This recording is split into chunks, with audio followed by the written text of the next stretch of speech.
Hey everyone and welcome back to another video for today. So we have to talk about the horrible stock that is PayPal, but a good company that is PayPal. PayPal stock is down 30% year to date. At the start of the year we were at $90 or so, was still cheap. Today we're at 60, we're a better company, but we're much cheaper. It's a company worth $56 billion or so, PE wise, price earnings to growth, all of that on a trailing or a forward basis is extremely cheap, historic lows. This is a company that is still expected to grow. Top and bottom line, this is a company with a buyback yield of close to 10% or so. It's also paying a small dividend if you're into that. Now in this video again, I'll re-explain in short why I own it, why I am wrong on the timing, but that's only a short-term issue, what I'll do with my options, and what has happened or what was said yesterday during the Citi analyst conference that made the stock fall even more. Now, besides that, we had two announcements yesterday that went under the radar. One, Perplexity announces free product to streamline online shopping. The startup partnered with PayPal ahead of the launch, and that means that it will roll out free agentic shopping products for US users next week. The artificial intelligence startup has partnered with PayPal ahead of the launch, and users will eventually be able to directly purchase items from more than 5,000 merchants through Perplexity's search engine. Now, Perplexity, last time I checked, has around 20 to 30 million monthly active users, so it's definitely not as big as a Gemini or a ChatGPT, but it's still something. We've also had this news, and I do think that this is the reason why the stock went down. Unfortunately, Liverpool welcomes PayPal as club's official digital payment partners. Now, jokes aside, although I don't like Liverpool, it is what it is. This is a good announcement as well to expand PayPal's reach. Now, before continuing, if you enjoy this type of videos, hit all the buttons. We really appreciate that. If you want to support me even further, do check out the link down in the description and in the pinned comment to the top 10 best stocks to buy now, or go to fool.com/couchinvestor. Thank you very much. Now, let's focus on what was mentioned yesterday. Alex Chris joined Citi's analyst conference and he said the following thing. So first, he reiterated things that we already knew. So transaction margin growth on pace for 6 to 7% this year. Buy now, pay later volume expected to reach $40 billion this year with 20% growth in volume and active accounts. Venmo on track to eclipse $2 billion in the near term. Right? That $2 billion was set to be reached in 2027. It makes no sense because I think this year it's expected to reach 1.7. And that's growing very fast. Venmo Pay with Venmo volume 40% growth, debit card volume 65% growth, PSP business 6% on FX neutral basis, branded online growth only 5% in Q3, branded offline penetration is just 10% of the US last quarter, but that is doubling year over year, and the buy now pay later NPS is above 80. So all of that is good, right? All of that is good. So what was the issue? Well, the issues were mentioned already last earnings call. And remember, last earnings call, earnings report, the stock did go up close to $80, just so we're clear. So nothing changes. The results were good. The stock's reaction after the earnings report was a positive one. Of course, now we are much lower, but that doesn't change the result or the sentiment that you had towards that stock a couple of weeks ago. This is what they said. They are in the process of untangling decades worth of legacy code to streamline the checkout experience. They redesigned PaySheet. While the improved versions are performing well in early tests, the overall rollout pace is slower than planned because, and I quote, untangling a decade or more of legacy integrations proved complex. This delay in optimizing their core product is a headwind. Then PayPal is making a pivot from stabilization to offense. They know they have to aggressively invest in Venmo monetization, buy now pay later expansion, and their new AI agentic commerce initiatives to win in the future. They are going to do so in 2026. Right? This is going to cause near-term headwinds to transaction margin dollars and earnings growth in 2026. This was mentioned last earnings call. Why am I saying this again? Because this was mentioned yesterday as well, and people were surprised by it. They also said the following thing: softening in demand in Europe and in the United States, lower average order values or basket sizes. Even if the number of transactions remains consistent, people are buying, but they're spending less on each purchase. The softer spending is expected to lead to a deceleration in branded checkout growth for the current quarter, which is a significant part of the core business. And so if we go to yesterday's comments, this was basically it. He repeated the same thing again and again. Improved branded checkout experience has gone slower than expected, talking about the reason behind that. And he basically said, look, we know that the new experience is much better. We have the results, we have the data. It's just the cleanup. In this case, it's a multi-quarter, potentially multi-year effort to standardize the platform. They, of course, went after their biggest merchant first. That is fine. And now they're going through all the rest. Also, they continued by saying that they observed a clear weakness in discretionary spend in US and Europe. So what they've seen in Q3 and mid-September here has persisted into Q4, which will lead to branded checkout growth being slower than in Q3. And then he again went on to talk about Venmo, Pay with Venmo, Buy Now, Pay Later, Agentic Commerce, PayPal World, and all of that. The exciting sides of the business, the sides of the business where they're going to invest heavily to take advantage of the momentum, which again will be a headwind to transaction margin dollar growth in 2026. Now, if we go back to the analyst day earlier this year, this was basically their guidance for 2027, or by 2027 in this case, and longer term ambition. So accelerating growth. We have here non-GAAP earnings per share growth, low teens plus growth, and transaction margin dollar growth of high single digit growth by 2027. Longer term ambition is above 10% growth for transaction margin dollars and above 20% growth for non-GAAP EPS. How do they plan on doing that? Grow volume faster than e-commerce over time, drive high single digits transaction margin dollar growth by 27 with ambition for 10% long term, over 10%, leverage cost based and invest in innovation and profitable growth, deliver low teens plus non-GAAP EPS growth by 27 with ambition for above 20% longer term, grow free cash flow in line with net income, use disciplined capital allocation to deliver faster growth and higher returns. Now, you know me with regards to that free cash flow, accelerate the buybacks. I couldn't care less if next year we have half the buybacks, but if we do have right now $5 billion worth of buybacks or $4 billion worth of buybacks or whatever, I'm fine with that because today's price is probably going to be cheaper than a year from now. Then looking at branded checkout TPV growth, how do they plan on accelerating that? Growing from 6% in 2024 to 8 to 10% by 2027. So 1 to 2 percentage points is just going to come from checkout experience, consumer selection and growth, 1 percentage points by Buy Now, Pay Later, and another one Pay with Venmo. We know that these two segments right here are performing very, very well.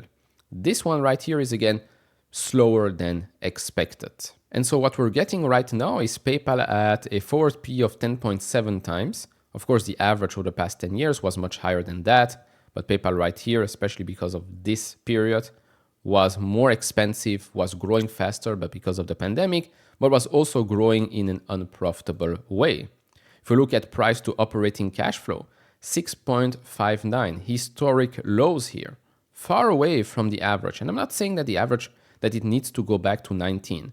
Even if we go back to 10, same here with the PE. Even if we go back to 20 or 18, it's already a huge upside for the stock. We have total outstanding shares that are just being eaten up by the company quarter after quarter.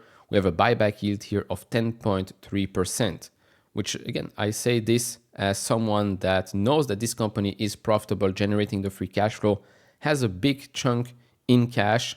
Use it. Use it to accelerate the buybacks. This is something that Uber has done at the start of the year, and they said it themselves. We believe we are undervalued, so that's why we are accelerating the buyback. $1.5 billion of accelerated buybacks early January for Uber. Look at where the stock is right now. I think back then it was at $60 or so. Now it's closer to $90, $100. PayPal should be doing the same thing. As for the rest of PayPal's business, TPV in just one quarter, close to $500 billion. Of course, A big chunk of that TPV does come from that Braintree PSP business, which yes, is lower margins than the rest, but at least now it's growing and growing in a profitable way. Overall, if you look at transaction margin dollar growth, yes, this was also one of those metrics that Alex Chris really focused on. And since he came in, you can see that transaction margin dollars has gone up. Now, one of the ways to make sure that they are growing and growing in a profitable way is making sure that the other value-added services, in this case, some of them are risk as a service, FX as a service, and payouts, are increasing. You go to clients and they've said, look, we had to negotiate new contracts with clients. That's also why we've seen growth slow down. Right? I think a quarter or two ago, that was only 2% growth when you look at Braintree growth. But that was by design. They did not want to see, okay, huge growth in that segment, but it's unprofitable growth. Basically, negative margins sometimes at zero. Doesn't make sense. They renegotiated those contracts. Alex Chris said yesterday that no merchant left them, so that's good. And now they are growing, but growing in a profitable way. You can also see this right here. The other value-added services are increasing. I do think that this will become a $1 billion plus business for PayPal in the future, and it all adds to the bottom line. Contrary to popular belief, this is still a company that is expected to grow revenue and EPS in the coming fiscal years. The number of people using PayPal is also growing, although not growing as fast as before, but it is growing. Number of payment transactions has now started to recover. Despite all of this restructuring, despite them, yes, expected to see acceleration in growth and also becoming more profitable, you're seeing this. Operating margin is higher right now than it was before. Operating profit is also expected to continue to go up and to the right in the upcoming fiscal years. Free cash flow, previously, right? You would think that previously PayPal was a much better business, but look at what has happened previously with free cash flow.